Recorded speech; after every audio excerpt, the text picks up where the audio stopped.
father and you cheated on your son's father with Chad. You stepped outside of the relationship. It was done. Like, I went through so much with him. It was a lot, and it was to a point where I was just like, whatever.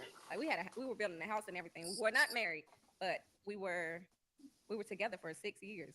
So, but it was so much after when you're getting cheated on constantly, and you're staying there like you pregnant, and they're not there. They're out with their ex. It was so much going on in that relationship, and I finally had enough. I was like, I'm just gonna do me. Did Chad approach you knowing you were in this relationship? I approached Chad. Actually, this is what I did. I was laying on the couch because I was pissed off, and we had just got to arguing, and it was that Sunday, and I sent heart eyes because I was watching his story. I sent heart eyes, and he responded right back. And I bet he did. Chad has always been my celebrity crush. Really? Yes. For like years. Years. He was my favorite athlete. He's always been like, I have never felt a way about a man the way that I feel about Chad, ever. I know, it's crazy. So when people say, well, it's karma, Sharelle. Yes, they be like, well, it's karma. You cheated on your husband for him. No, it's not, because I went through a lot. I should have left. And I think that was my biggest message to people when I was telling that story is, instead of trying to stay for your kids or for financial reasons, it's better to leave than continue to hurt each other. And that was the point I was trying to get across. Instead, I stayed. He proposed to me, and we got married. And I cut off communication with Chad, and he can tell you this. And we stayed married for like 7 months, and I was like, I can't do it. Mm-hmm. Like, you only married. Hey guys, welcome to Little Black Button 91. You already know what it is, people. We are talking to you guys once more about one of these interesting topics. Listen, the men's talk. We're talking about Sharelle, cheating scandal of Ocho, and I said she didn't take accountability, and that is a big problem for somebody who has cheated before and been cheated on. Trust me, I know. When you're not accountable, I know what it sounds like. I know what it looks like, and I would say that, in that space, when you're not accountable, you're liable to repeat the same mistakes, whether you are to cheat or to choose people that are actual cheaters, because you give far too much grace to people that are actually problematic, or you give yourself far too much room to make mistakes because you are trying to not feel like a bad person. And so the need for accountability is really important. We're going to go through this particular interview, just a few parts of it, just her conversation with Carlos King. She breaks down how her and Chad came into conception, how her ex husband, how he was cheating on her and then she cheated back, and how that relationship only lasted 7 months. And we're going to talk a little bit more about I guess around the topics around cheating, and around the accountability around that, why people cheat, and what to do next, because I think that's really important. I don't believe it's necessarily the end of a relationship in a sense, or even, that karma necessarily has to hit you. I know that people talk about karma. We do make mistakes. Everybody makes mistakes, and it's not every mistake that you made that karma comes around for. I think whenever we say that, you have to look at your life and ask yourself the key question: has karma always come around for you? If you did a mistake, life would be a very scary place if it was always karma for everything that you did wrong.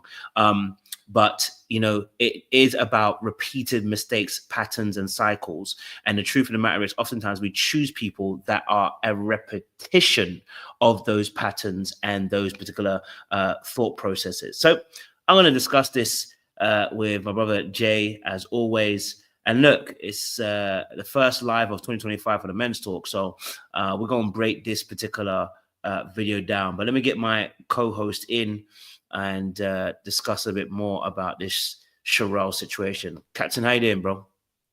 I'm all right, my bro. Feeling good. Nice to, just continue this for the new year. I know we got bigger things we're planning for 2025. So looking forward to it. Today is just one of those many steps that we're taking. So hello, everyone. Hello again. It's been a while, man. I haven't been on that much, but, I'm always happy to be here. Yeah, listen, it's crazy. Look, it's an interesting topic that we've chosen today. In 2025 has started, so we're starting off with a bang. And we're obviously talking about Sharelle and her cheating scandal, because we're saying that she didn't really take accountability. And that the way that she discussed the topic seemed a little bit as if she was pushing off some of the blame of her actual own behavior on someone else. But I want to get your just your opening thoughts. What was your opening thoughts around this Sharelle Ocho scandal, cheating situation, which now she's explained it? What was your thoughts? I mean, after watching, I mean, there's several thoughts, as you know, but to summarize what's in my head now,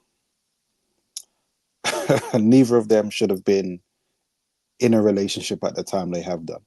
I think neither had time to really look at themselves. And 5 years later, they now have what they have. Obviously, they're still in love with each other. They're going to get back together. Doesn't matter what anyone says. They're going to get back together. But just looking at both of them introspectively, there is a lot of work that needs to be done individually for them to be the most healthiest they can for each other. We kind of know Chad's background quite directly, over 10 years now, I think, in terms of his relationship side. We know he was an NFL player, but his relationship side in the public eye, we've seen some more severe things go down. With Charelle, it's more recent, but at least in this interview, she was a lot more honest about what she's dealing with on the inside and how that may have played out in the relationship. And I remember saying to you, bro, it's a lot of married couples need to actually see this, even those who are planning to get married. It's not about the entertainment, it's not about laughing or pointing a finger, but it's just understanding what actually happens to a lot of people. Cheating doesn't have to be the outcome, but a lot of people say they grow apart because of these very things that they were dealing with in their relationship. Yes. So, yeah, I love that perspective as well, because obviously it is something that is important as well. And, of course, like I said, I think we definitely, definitely will explore some nuances of this topic, because I think a lot of times when people think of cheaters, we think of the most heinous people and craziest of people. But the reality is, a lot of people who are cheaters, aside from people that are like serial cheaters and or whatever, or try to destroy you, a lot of people who are cheaters, this is an insecure attachment. Usually there is some fear. There is an inability to be able to communicate one's wants and needs. And there is often a breakdown in the communication between the two parties that is happening and that is unresolved. And that leads to immature, passive-aggressive behaviors, which is often then, as a result, the cheating, right? So rather than actually just being able to come out and say, hey, these are my wants, these are my needs, this is what I'm working with, this is what I'm feeling, that people tend to take matters into their own hands prematurely and then go and cheat. Because, again, same with Charelle here with her particular ex-man, we understand that she would have been in pain. We understand that her ex-partner was actually a serial cheat and would have been absolutely devastating. But it takes a certain mindset to then go, I'm going to cheat back, rather than actually just saying, actually, I'm leaving this relationship. And then if I get into another relationship, fine, but I'm going to leave this relationship. And that is, and she does talk about it. So we'll get there in a second. So I don't want to jump ahead, but she talks about that anger that she used to be able to then go and message Chad. And I think a lot of people who end up cheating are actually angry. And this is actually what I like to call silent anger. There's an anger that's welling up from within, where the needs and the wants are not being met within the relationship. And it is linked to past trauma, past issues that have not been resolved. And because of that anger, it then causes a action, because anger actually causes people to make an action. It's why the Bible says be angry, but sin not. There's usually an action that comes from the anger.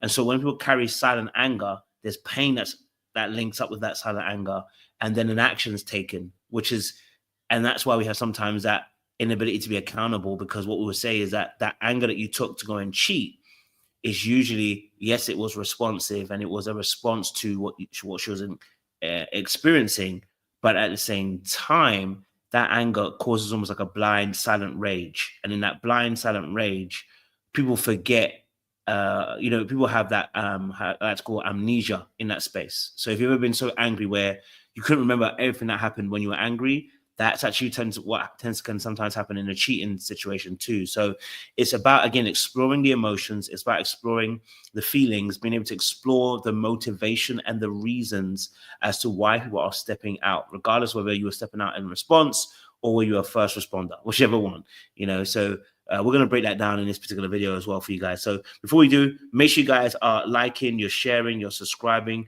you are clicking on that bell button for notifications of the uploads.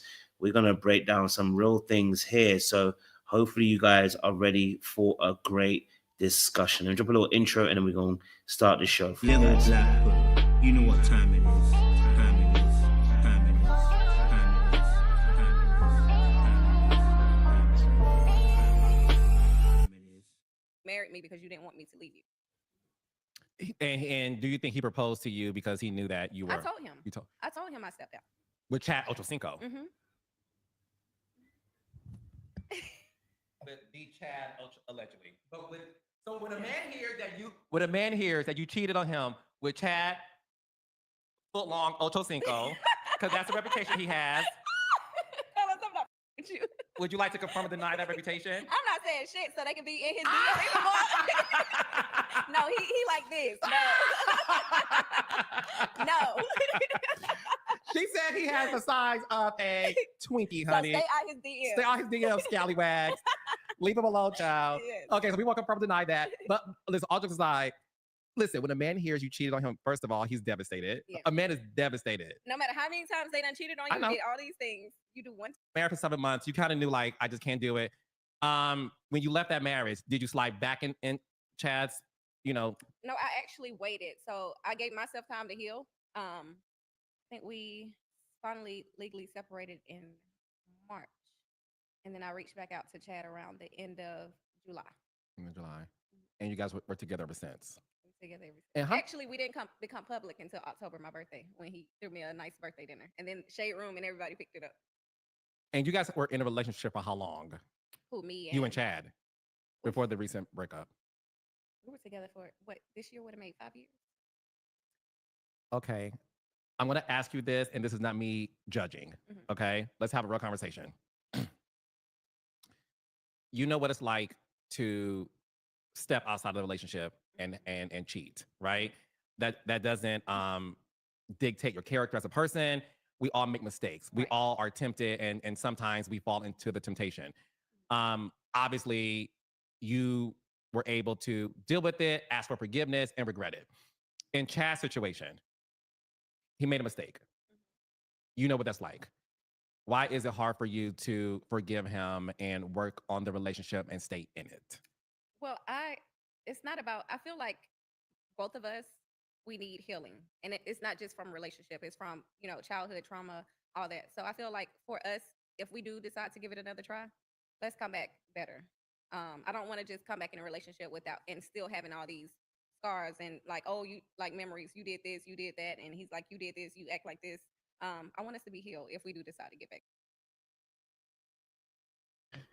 Okay, so I think she gave a great expulsion there. So the cheating aspect, right? In this situation, she described saying that she doesn't want to go back unless they actually begin to do the deep work in this particular space and heal some of the past traumas. So let me ask a general question. So from your perspective, why do you feel like people actually cheat in relationships, Jay? I know I threw on you on that one. Ooh, it's a good one. That's a good one. Do you know what, bro? There's multiple reasons why people can do it. So I feel like we talked about this 2 years ago, and we all had like kind of different opinions on it. But I guess let's get this out of the way. Listen, some people are greedy, more so on the man's side. Some people are just greedy. If they can get it, they will get it. That's it. If someone's going to throw it at them, they don't have the sexual discipline just to say no or walk away. Some people still have that immature mindset. Let me get as much notches on the post as I can. Some people get a rush from it. Some people, as you already highlighted, Coach, there is an emotional aspect that them doing that is validation. Them doing that is almost like a pacifier. Them doing that makes them feel a certain way that either they're not being fulfilled in their relationship or they're just not being fulfilled in life. And that's their crutch. Some people, it's for revenge. I know quite a lot of people who have done it for revenge. It never works out, but people do it anyway. What else? I think that covers it, to be honest, bro. I think that really covers it. But ultimately, I think I'll end it like this. It's a choice. I think regardless of your reasons, it's a choice. It doesn't happen by mistake. You know what you're doing.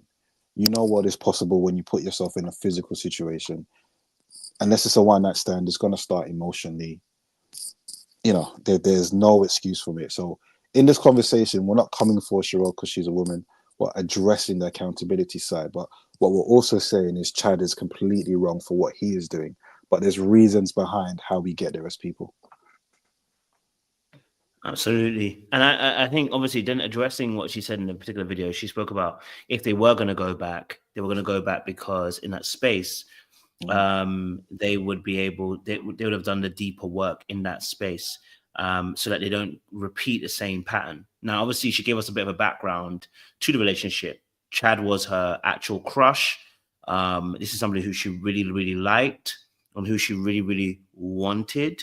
And then, you know, they were talking before her ex relationship, but then obviously once she got into her ex relationship, you know, she locked off Chad and then went into that relationship. But in that relationship, the man was a serial cheater, to which then she then cheated back in that space.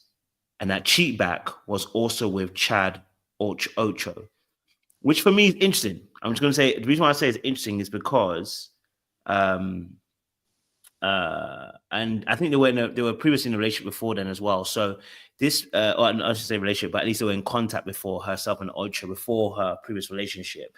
So there was already that previous kind of existing relationship before she got into that new relationship. But I think what's intriguing about this is that as she was speaking, what I was really hearing is that there is a pattern of choosing men that are not necessarily of good character when it comes to the, or I should say, of good standing when it comes to being faithful. And it's interesting because she said that later on that she's a bit of a codependent person, and that she then went the opposite way to become very independent, because I think her father used to take her around base as an officer. And I think that's, again, another intriguing fact, because whenever we ask about how people interact with their family, it is a big indication about how they're actually going to move in relationships, which is why I say that someone like Dr. Cheyenne Bryant keeps boasting about her father relationship without actually fully exploring how the impact of that relationship has actually hindered her. And in this particular case, as Sharelle has mentioned about her father and, you know, taking her around base, and that she's a bit more codependent at points, but she wants to become more independent now, doesn't want to rely on a man. There seems to be a pattern of men that she chooses. So I wanted to just explore that a little bit more from your perspective.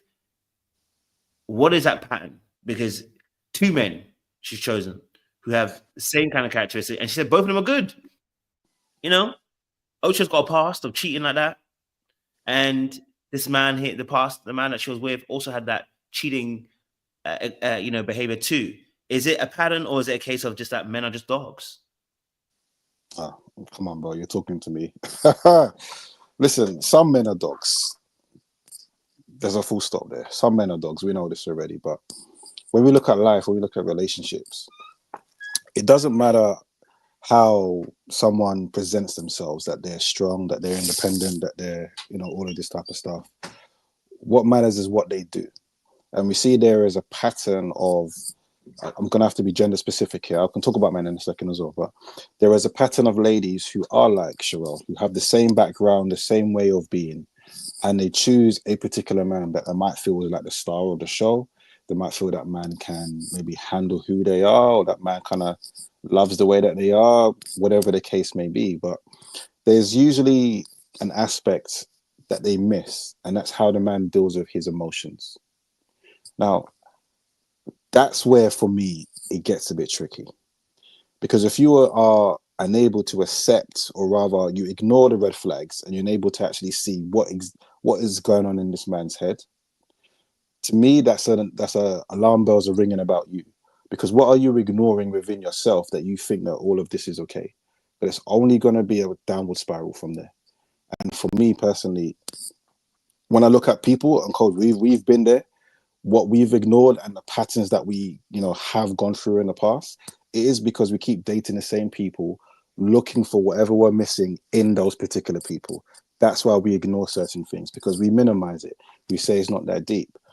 And most people here will kind of understand, when you're in a relationship for that long, or it's that deep, it's hard to walk away. I mean, it's I haven't seen no one say just walk away here, but it's very, very difficult to walk away. We know this. You convince yourself to stay, to be honest with you. What I find crazy is even after she reached that point where she was done, she then decided to marry the guy anyway. But you were still done. You didn't all of a sudden become, okay, I'm not done anymore, let's go. No, that doesn't happen that way. So why did you make that decision? Because Chad was always the person that you wanted. So you can never give that person 100% of you anyway. Not after you tasted Chad. It was never going to happen. And that likely played out in the 7 months that they were married. So to cut a long story short, there are patterns that we keep, fulfilling. There are things that we keep doing because of what we're ignoring in ourselves. That's it. That could be in how a particular person's, what their character is like. That can be in what they look like. That can be in what they come with, whatever the case may be. But there is an attachment that we have to that. I think the best answer to have to this question is to understand what her dad was like. We don't know. We don't know the full details of what her father was like, but we can probably guess. And she probably sees that in the types of men that she dates. But now she's at a point where she realizes I need to change. And these guys that I need to date also need to change because they're just as unhealthy as me. Yeah, 100%. And I think what we're talking about here, I think we're talking about here is that the patterns here, somebody might say generational curses, but when we're talking about patterns, we are talking about a particular song that you're used to singing and that you like singing. You're used to a particular food that you like eating. You have patterns. There's a particular place you like going to. It's a familiarity that comes with the pattern. And so when it comes to relationships, there's that pattern. So she chose 2 men, in essence, that were very similar in their patterns.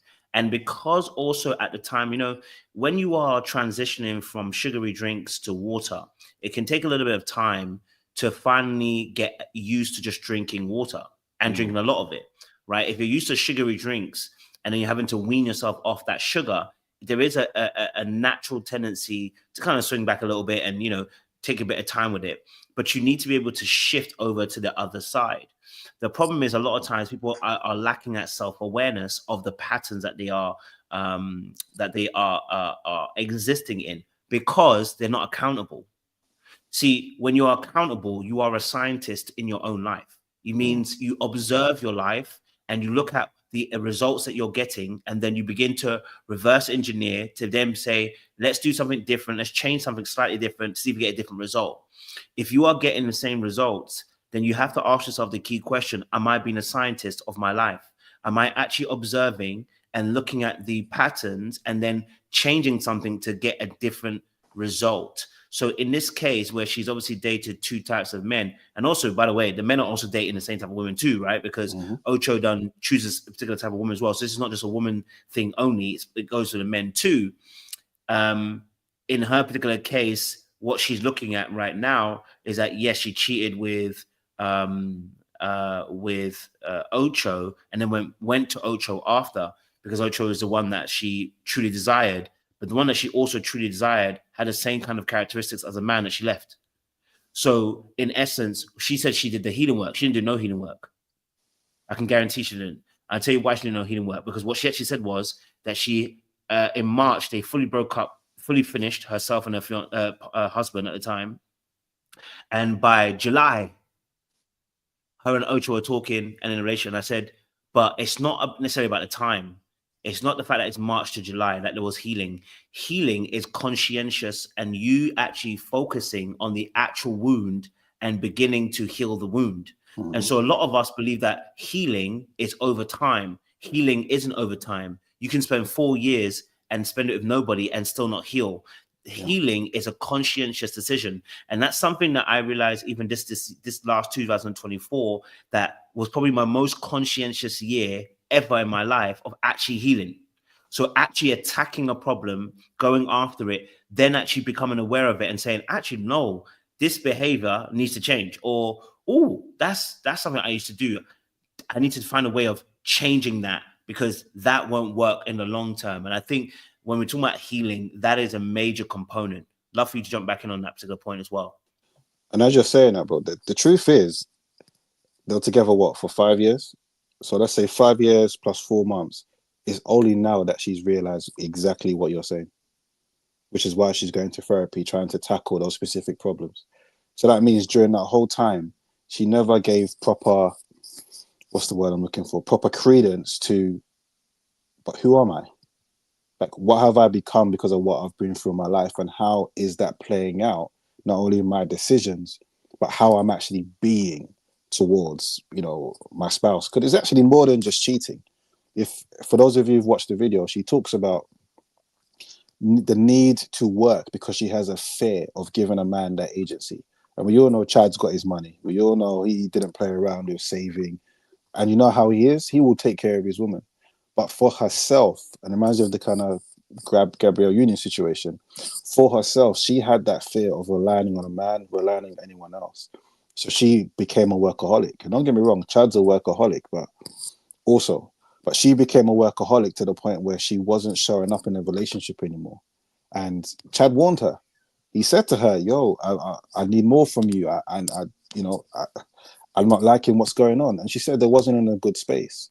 So she actually understands, not that it's okay, not that she agrees, but she actually understands why he made that decision, because she wasn't showing up. And I think her kind of reverse engineering that, understanding no one needs to even cheat, but you still have to deal with it. And I think that's the most powerful thing that anyone can take from this, which is why I said married couples or those wanting to get married should watch this. Is because cheating doesn't necessarily have to be the outcome. For all of us to understand how we get to that same point, because we all have common traumas, all have common issues that we keep talking about, that we keep having to address.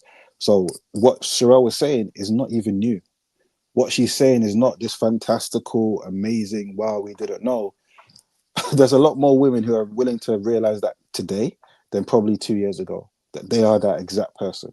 And there is an aspect of unhealthiness that they've brought to a relationship because of the traumas that started way before that man came along. So for me, that was my biggest thing coming out from this. Chad is yet to do a real interview about this and his traumas and stuff. But like you said, bro, what we hope is that he's also had the same realization as a man, that he needs to control his emotions better, whatever he's dealing with, that emotional wounds, whether that could be abandonment. I don't know much about his parents and his upbringing, but he needs to be able to, in fact, the interviewer said, there's an aspect of maturity that he needs to have to stop making these types of decisions. Women, I'll put it this way, ladies are not going to save you. You need to make sure you do the work yourself. And this is to all guys. Unless you do the work, you will also going to continuously be a problem. Yeah, 100%. And I think that's something, again, once more, that goes into emotional regulation, being able to be emotionally safe, and being real about it. You know what I mean? Because I think in these moments, you think about sometimes what you actually need, right? So like, for instance, sometimes the sex is just a cover up for what we actually really need, which is intimacy. It is a need for having closeness and proximity and physical touch with our partners. Sometimes you can be somewhere and you can miss the person, and really and truly, all you need is a hug. All you need is a few seconds of their time, their energy, just their undivided. And these are things I've said this about this RTT, which is real time truth, where I talk about saying the absolute truth about what you really want, right? For instance, you can be in a room with your partner and maybe you're feeling a little bit sad or down. And the RTT truth is that you just really wanted a hug in that moment. You wanted some reassurance. You wanted them to say, listen, I love you. And you want to hear those words, right? And sometimes what ends up happening is we get so disgusted with those feelings, we internalize it, we then push it down, but then it becomes repressed and suppressed, and then it becomes a behavior we act out later on, whether it's against our partner, whether it's then emotionally cheat with somebody else at work or whatever. And so a lot of times when it comes to people who are not necessarily serial cheaters but have cheated in a relationship, it's because they're not addressing the core issues within themselves, and we're not actually being really honest about what our needs are in that space. Sometimes it's about the delivery. Sometimes it's about the other person not being able to be in that space of understanding. But it's about, again, having those conversations about what those needs are and how we can negotiate those spaces. Like I said, a lot of times we are disconnected from our partners, and, you need I remember there's a thing I watched about needing just 8 minutes of communication to reset an individual. A video that was done, and I realized that sometimes it's not about even having the longest conversation. It's just about having a small period of time of focus on each other. And a lot of times in relationships, we can get focused on other things because things are taking our attention. But that is where the triggers start, right? Because when you feel like you're being ignored, or you feel like you're not being attended to, you feel like your needs are not being met, what is your security system?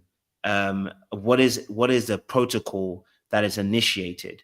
And that's where, when the wounds and the wounds that we are carrying have not been healed, or we've not learned better ways to deal with the inadequacy or the feeling of frustration, pain, disgust, shame, embarrassment, when we don't have a very good system that works in our emotional regulation, then we choose to regulate externally.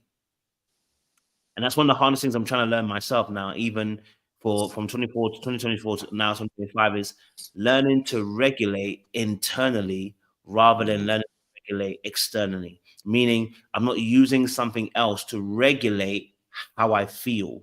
Rather, I'm able to internally inquire from within myself and ask myself, what is it am I feeling, and what is it that I actually need? And if I need this thing, right, how do I acquire it in a way that does not bring detriment to a relationship between myself and another party? Now, of course, this takes time, and this is actually something that you need to be focused on and conscientious doing. And I'm speaking big words and simple, actual English. What it means is you need to think before you do, and you need to really be able to critically understand what you are actually feeling and not just act. Because when you just act, you're not being conscientious in that moment. And so, as she was describing about, cheating on her past partner in response to what he was doing, I know that feeling. The rage, the feeling of pain, the feeling of shame, embarrassment, guilt, you're feeling those moments. You just want to get a get back.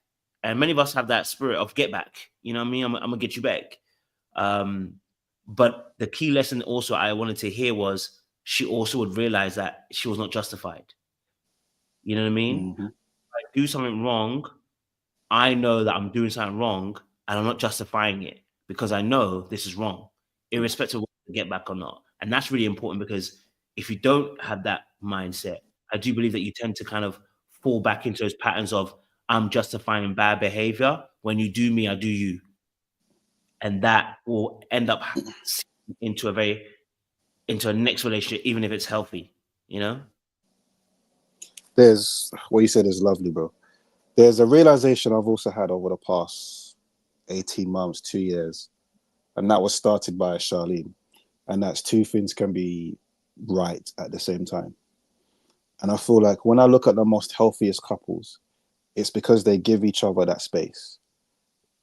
One or both are not trying to play the victim and excuse their bad behavior based on what someone else or their partner was doing.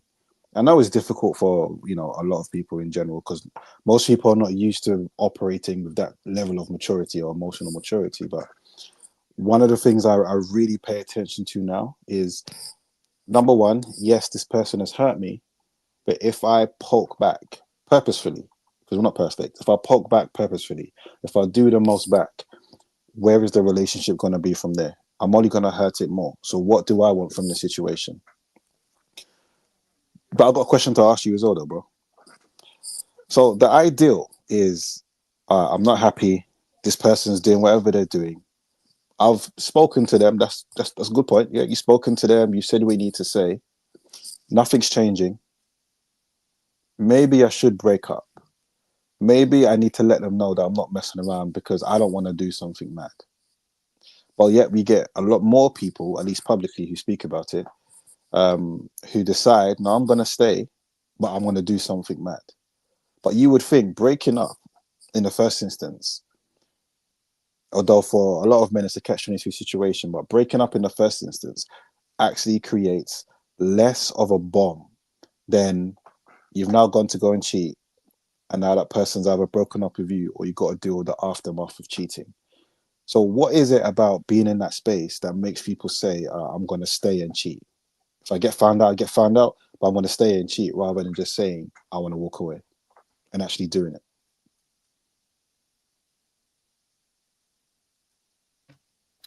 Well, I mean, if I'm honest with you, several things here. Bad boundaries,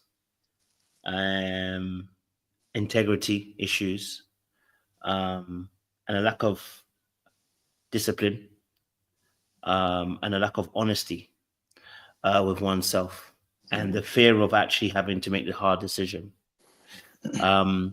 So, like I said, I've been on both sides of the coin. And I think something happened that recently made me realize that my issue with the situation was bad boundaries. The willingness to compromise ideals to get what I wanted through a justification of it's not that bad. It's to minimize the bad behavior. So the fear that this thing might run away from you, or this thing might not come again, whatever it is, there's a fear. And the courage to overcome that can be very difficult for a lot of people. And so the courage is the ability to be able to have faith in that situation, that choosing the right path is more beneficial for you in the long run. Many of us are short-sighted because the pain that we're feeling in that immediate moment, or the anticipation of pleasure in the short term, outweighs the long-term pleasure we'll feel in choosing a different path. So many of us are short-sighted, and we are fearing that immediate pain. To break up with somebody, it means pain. Like if she chooses to break up with her husband at that point in time and leave it as it is, right? And leave it as it is and not do anything with anybody, right? It would induce a lot of pain, and it actually would have to start the grieving process. The problem is many of us don't want to start the grieving process because we understand there is a process, and it takes a while to go into that space. And so we're tempted by our own desires within. So someone offers us something, and actually it tests our integrity and our boundaries oftentimes, and our willingness to be courageous in that moment. That's what it is. It's temptation is temptation. We all get tempted, you know what I'm saying too? And so in that space, it's just like the story of Jesus in, Matthew, where Satan says, you can turn this rock into bread. Jesus could. He was hungry for 40 days. He really could have, right? And there's a temptation to turn that rock into bread. But Jesus operates in faith and believing that the long-term goal is much more important than the short-term goal of his hunger. Many of us have been trained to think about ourselves and the short-term goal, not realizing that we're sabotaging ourselves long-term. It's hard. And that's why you have to train yourself in little things to be disciplined and to choose the courageous route rather than the fearful route, to choose a long-term perspective over the short term. And that takes a while. But it for me personally, when you're looking at why, in that space, people could easily leave and don't leave, it's just easier to cheat. It is easier to cheat because it's not cheating to the person at the time. I am getting what I needed, which you have starved me of. You robbed me of this opportunity, rather than looking at it as them cheating. They are justifying their behavior. Yeah. So that's amazing, because that's what Sharelle was kind of alluding to with Chad, and that's what she was saying with her, previous relationship. And there's something I'll add to this as well. Right? There is a power dynamic. So I'll talk about my personal experience. So me, by the way, it's been over 12 years since I was that type of guy. And those times I was that guy, I was just being greedy, just pure greed. That was it, just pure greed. I was young, being a boy, and just being pure greedy. But there are many relationships I was in where I did contemplate, but I didn't. But is this going to sound quite mad? But the reason why I didn't is because I felt I wanted to keep the power. I felt if I cheated, that person would have zero accountability And all they will do now is just point to the fact that I cheated, and therefore it now justifies absolutely everything. And that was a worst case scenario for me. I said, I can't do that. Yes, I didn't want to be that guy anymore, but that was one of the biggest aspects that I think not a lot of people talk about, or at least admit. And then when it comes to breaking up, there's a point, especially for us guys, where we actually do say it's easier for us to be broken up with rather than for us to actually do the broken up. So a lot of guys will go into sabotage mode. And don't get me wrong, they will still say, I'm sorry, I shouldn't have done that, oh, I love you. They'll still say certain things that make you think, you know, okay, this person's a bit remorseful, they do care. But deep down, there's a lot of guys who actually don't want to be in a relationship. And they will do whatever they're going to do to get you to break up with them. And once the coast is clear, you will see that they don't particularly look back. They might spin the block in order to, you know, get into your pants if you're willing to give it, but they don't particularly look back because they've realized there's actually nothing here for me. Yeah, I've done a madness, but this relationship is not one I even want to go back to. And that's for people in that situation, that's a very, very hard pill to swallow. This person has wronged me, but they also don't want to be with me. How dare you do that? How dare you? But there's an aspect of boundaries that you mentioned, bro. And I say a lot of people are realizing now that they may have not physically cheated, but they've done it emotionally because of those lack of boundaries. And they fed themselves emotionally, whether that's be flirting or not shutting people down. Remember, not reciprocating certain words or certain suggestive comments doesn't mean you've won it. It's no, you got to shut that whole stuff down when you're in a relationship or marriage. And there's a lot of people who don't do that and keep that person there so that they can feed on it emotionally. As far as I'm concerned, you are no better than the person who's gone out and physically cheated, because you are doing a disservice to the relationship you're in. You are feeding from somewhere else, and that one's even worse because you have a more of a reason to justify why you're not doing anything wrong. There's nothing wrong with a conversation. There's nothing wrong with A. There's nothing wrong with B. Like we, at this age that we are, we need to actually like stop justifying certain things that are just wrong and actually start admitting we actually need to change, or we need help as to why we consistently, you know, do these particular things.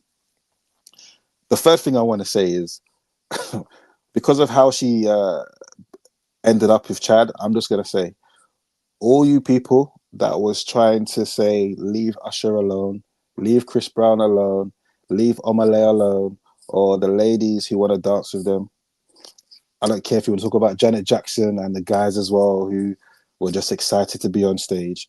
It goes to show when people really get who they want, their crush, they're willing to risk it all. All it takes is the right person at the right time, and that's it, done. And at that point, there's no going back. Because what does she say? No one has made me feel the way that Chad has.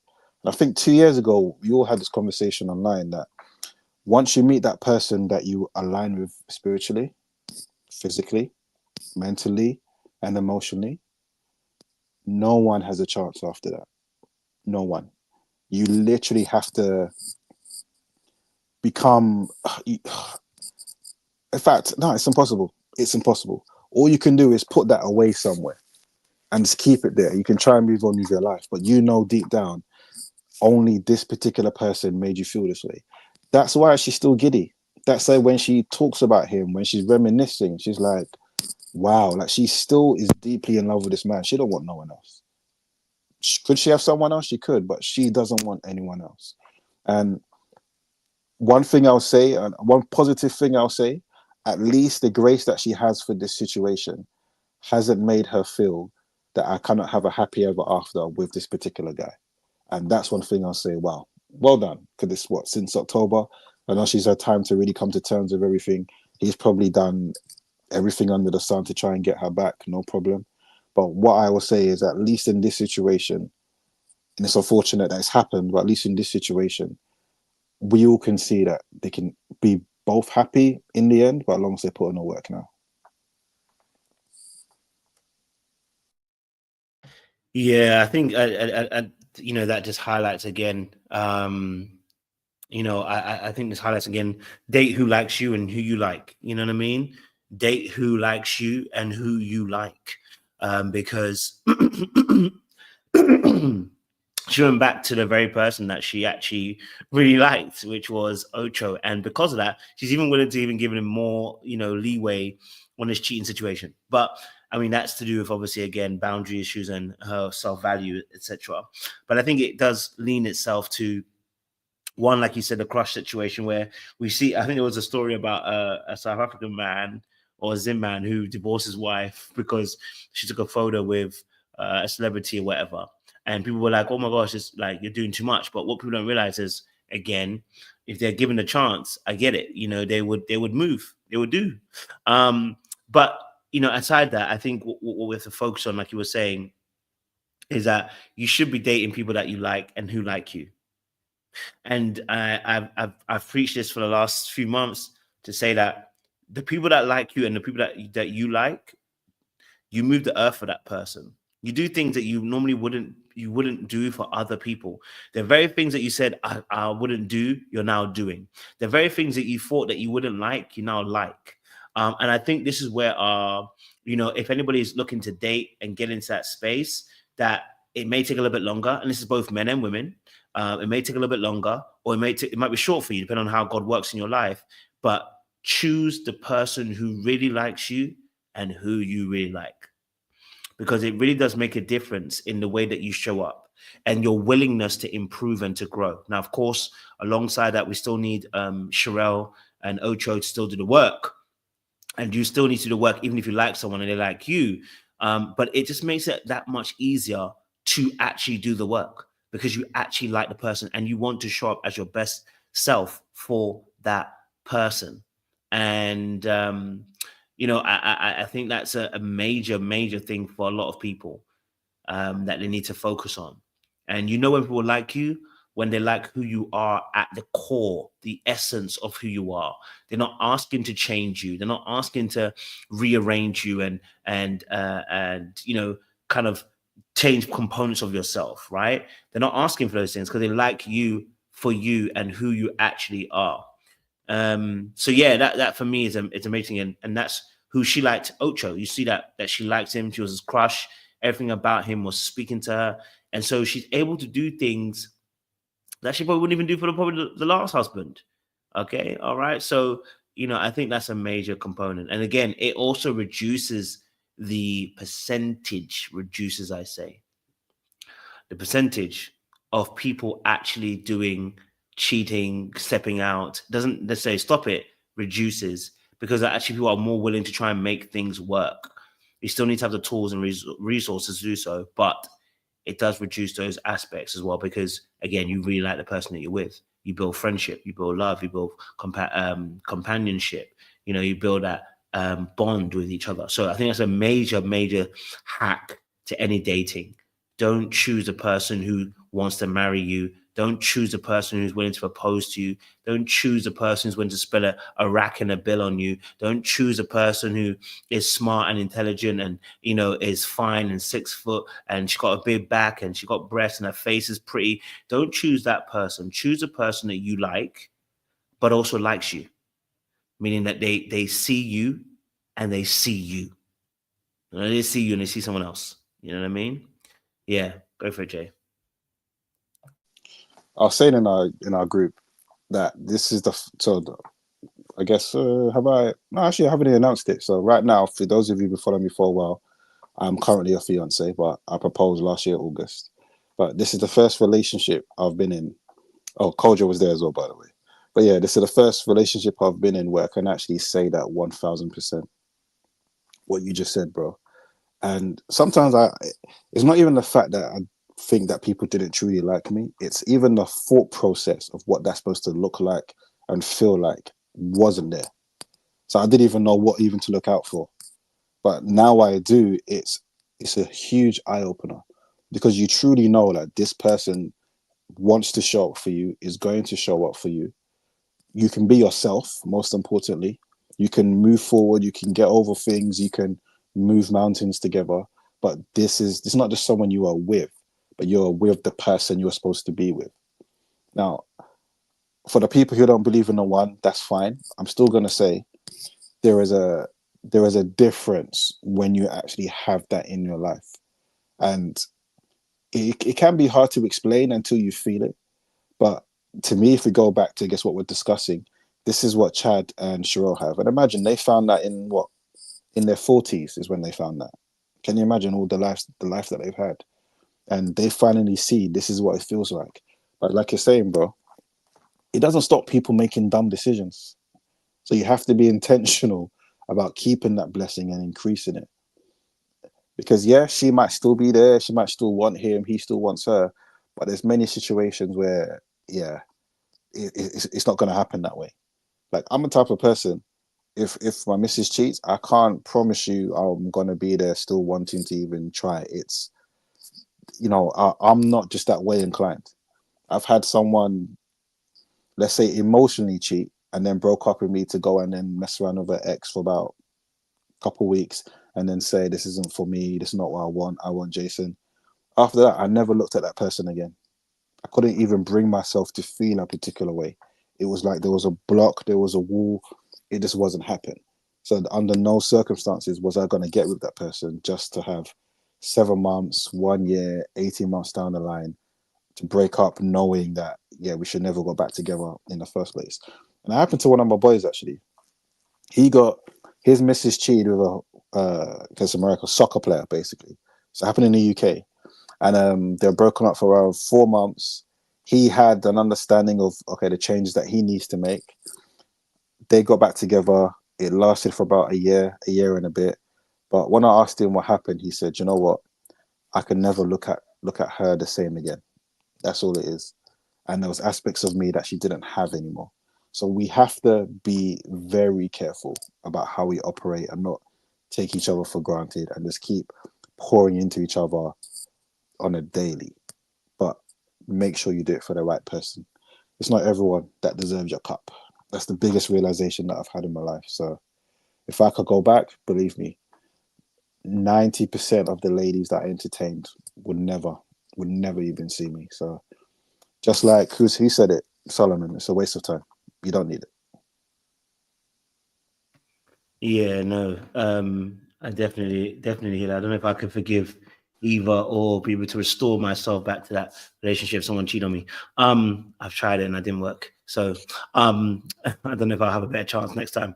But obviously you said something really interesting, and I think obviously wrapping up to the last points of this conversation.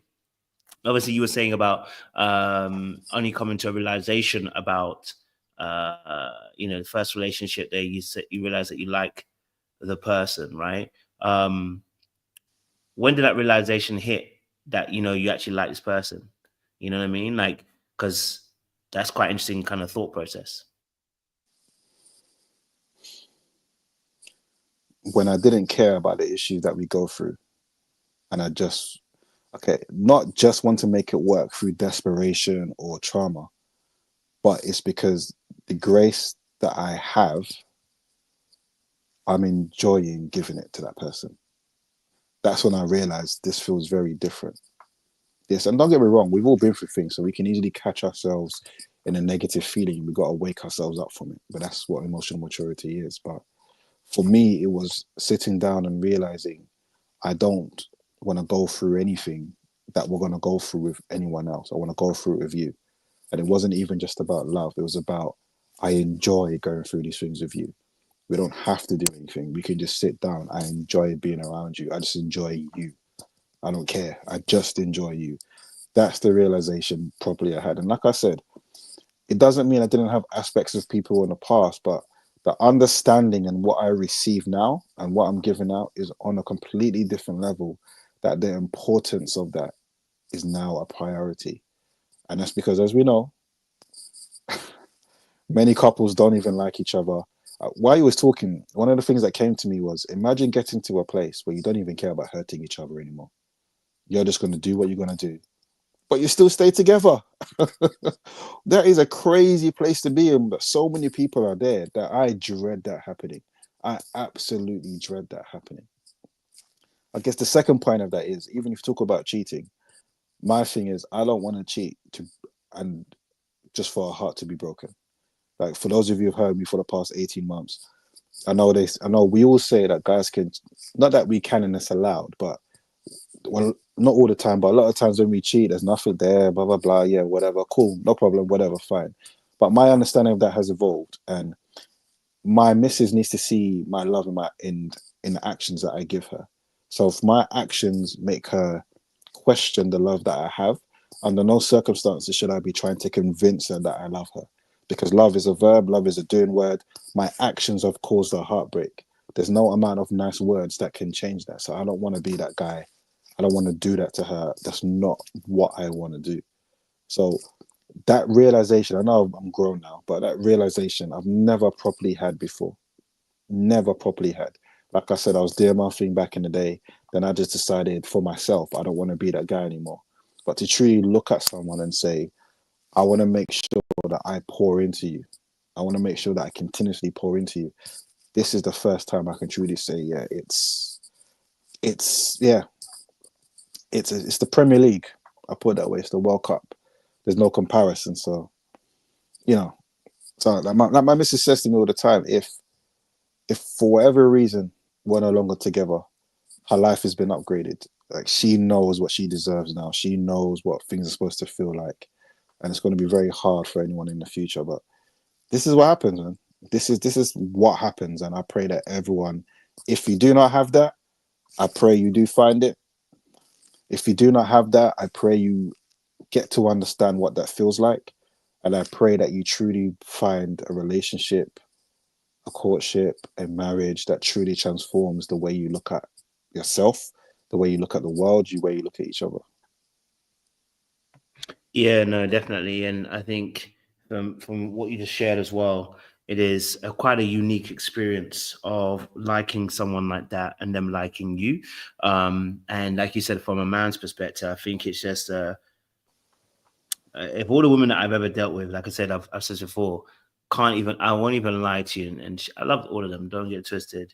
But the fear that I had dominated the courage that I had. And the courage to stand firm and strong was oftentimes overwhelmed by that fear. Let me give you an example. When the Bible talks about a husband should love his wife like he loves himself, he should lay down his life.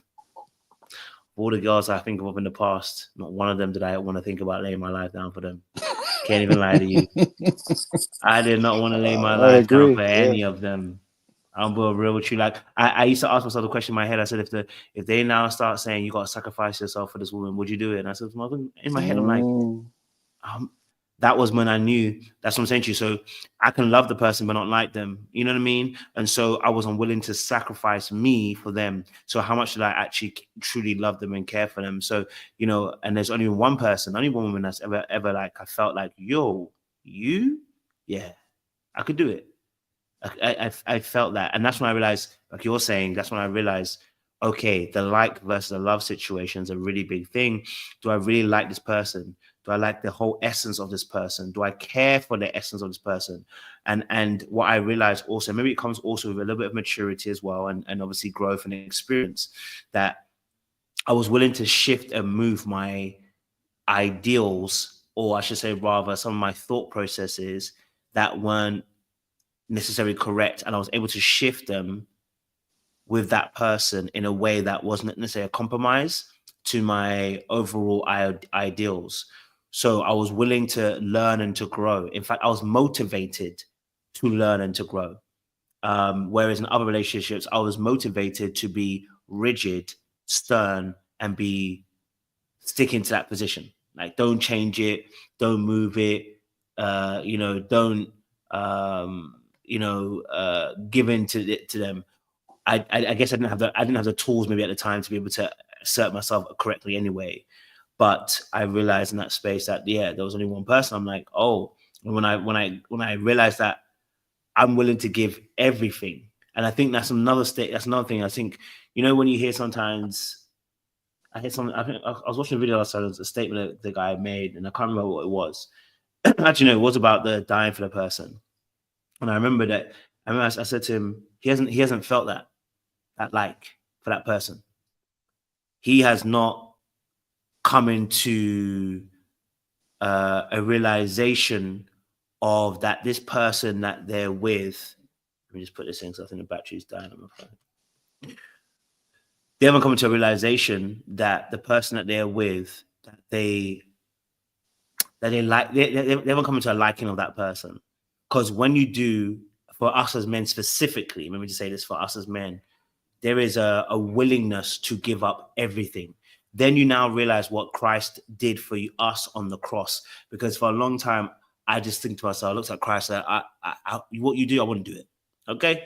But he saw us as a bride. So that liking, that love that he has for us, he's willing to do it. And only one person that I've existed in the world with, and I'm like, yo, you, outside of family, of course, you per se, I can give up everything. If I had nothing and you in my life, I'd still be content, knowing that we had that connection between ourselves. Of course, I still want something, please. But I'll be content, knowing that, you know what, if I had to die for you, I wouldn't feel no way about it. My job is done. And so that's when I realized that a lot of us men need to get to that place where Adam was, where it's like the bone of my bone, my flesh of my flesh. And not every woman is bone of my bone, flesh of my flesh that you feel that you are connecting with. And that is probably our biggest issue as men, is that we are dating a lot of the animals, but we haven't found Eve. And so when you're now dealing with Eve, it's a completely different process for you, because you are willing to learn, grow. You should want to do better. You should want to grow and become more expansive. You should want to change things that were generational patterns in your life. You should want to see your future in its best form and do whatever it takes to get to that place. But like I said, if you haven't met Eve, a lot of times you will struggle to get to that place. So yeah, that's my thought person on that. I agree, bro. I actually have a friend as well who, what you described is him. And he used to have girl after girl, very good looking guy, but he would always cheat. And when I said, when I was doing it, mine was about greed. But whenever I would ask him about it, I guess the way I can say it now is that he never found his Eve, because there was something deep rooted inside of him that said, I don't want to change for this person. And the reasons that he would come up with, I always thought, these are very weak reasons. Like, bro, like, what is wrong with you? Like, stop doing this. And eventually the girls will find out he don't even care. He's like, okay, yeah, we break up. Okay, yeah, no problem. I'm like, bro, like, what's happening with you? But I can't go into detail because you might be watching this. People might see this and, know who it is. But yeah, but let's just say he's found his Eve, I'll put it that way. And as much as the changes were slow, I'm going to say that, he had more of a willingness to change than I've ever seen him do in the time that I've known him. And that's what kind of resonated with me, bro, that what you just said. I know the ideal is you shouldn't need anyone to just do that. Just do that because you realize you should want to be a better person. But oftentimes we do need, and I say we as in men and women, we do need that catalyst that actually kind of wakes us up and says, you know what? This person doesn't deserve the old me. I need to step up and make those changes, not try to hold on to the old me, because I know the old me is going to destroy this blessing. Do what you need to do. Therapy, sit down, have completely transparent, vulnerable, and open conversations with that person. Whatever it is that you need to do that you haven't really done before. But just be careful about how you make your decisions, because you don't want to be in a situation where you end up ruining something that is a blessing. And yeah, that's really my prayer to everyone that I take from this situation the most. It's just be careful that you do not ruin a blessing, because it's not all the time going to still be there like it is for Chad and Sharelle. Absolutely, 100. So 100. Listen, audience members, we're going to bring this chat to an end. I think it's been a really good conversation. I hope you guys who are watching a replay or watching, live as well, I've enjoyed this conversation. We'll be back again, I believe next week, Thursday. So, next week, Thursday, we'll still be here in Ghana. But we'll have another topic for you guys as well for another episode of Men's Talk. But please, again, if you haven't heard anything else today, check the patterns that you're existing in. Make sure that, you guys are willing to make those changes, but also date people who you like as well. Okay. All right. So we're back next week for another enthralling conversation, and we'll see you again very, very soon. Happy 2025, guys. Much love, much appreciation. Ta-ra, ta-ra. We'll see you again soon. Little black book, you know what time it is.